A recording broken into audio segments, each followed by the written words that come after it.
Hi, Will.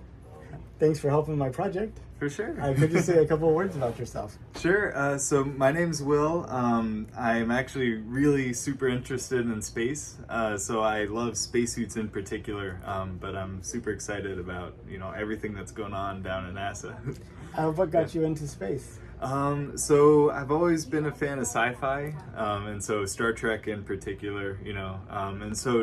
And then just seeing what's going on now, it's really kind of inspiring. I guess since you're really big into spacesuits, have you been following that Polaris Dawn private EVA that they've been doing? Oh yeah, I'm watching that very intently. It'll be really interesting to see how that goes off, and it's amazing that it's kind of like a private entity. And so watching SpaceX go from a launch and entry suit to EVA and then see where they're going to take that, it's seeing like the evolution of a spacesuit program in like a condensed time, which is really cool. And so when did you find out that NASA's going back to the moon?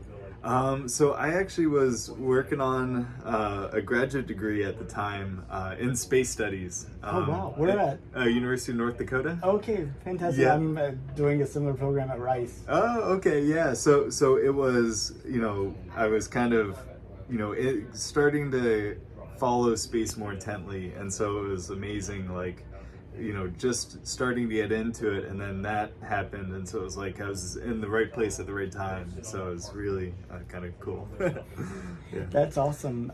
So what did you learn in the space studies program? Sure. So I ended up working on the sizing of spacesuits. Okay. Yeah. So you actually did space suits for your space studies. Yeah. Okay. Yep. And so I worked on a system where you can take a 3D scan of someone and then design or estimate the optimal spacesuit torso size for them. Okay. And then I made 3D printed prototypes and then did human in the loop testing of them.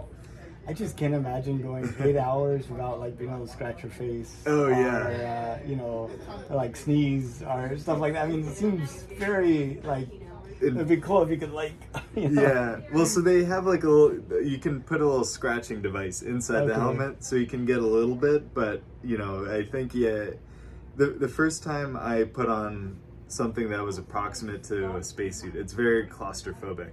Okay. You're very secluded, and then you kind of have to just get used to it. But yeah, it's an adjustment, and 8 hours of that would be a lot. But the spacesuit you're working on would be comfortable, quick, easy to put on. Yeah. Durable.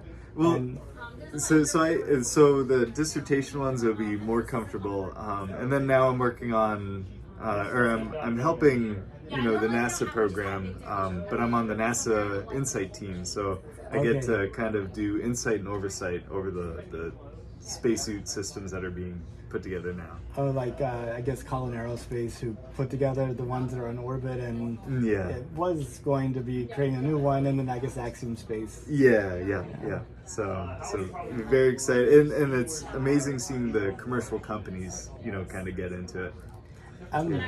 So what do you think about us going back to the moon? I think it's going to be really amazing. I think it took.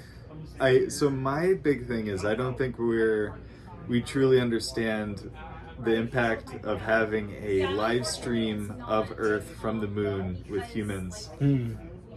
There's the famous photo where it's seeing Earth in totality from the Apollo. Right. And so being able to recreate that with video and live stream it in today's day and age, I think that's gonna really be a big, shift in our conception of what Earth is.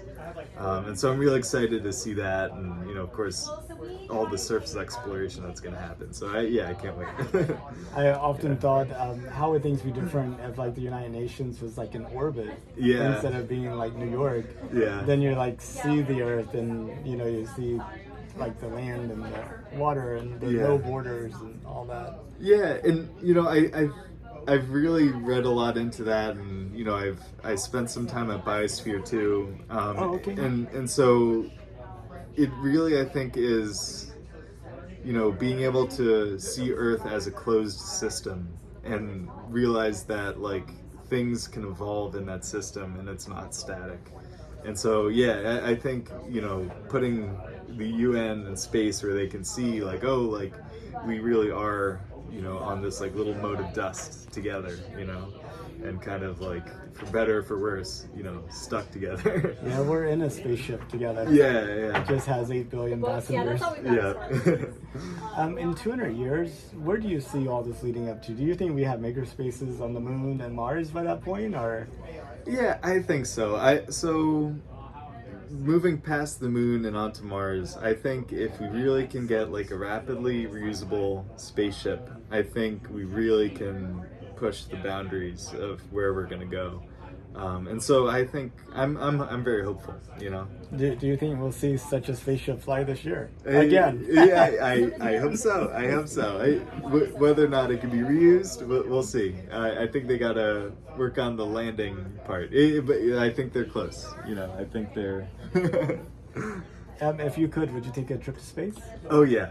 I hope to get to space. I think in my lifetime, it's likely I'll get to space somehow. Oh, you think you'll make it? Yeah, that's awesome. I think the costs hopefully will come down enough.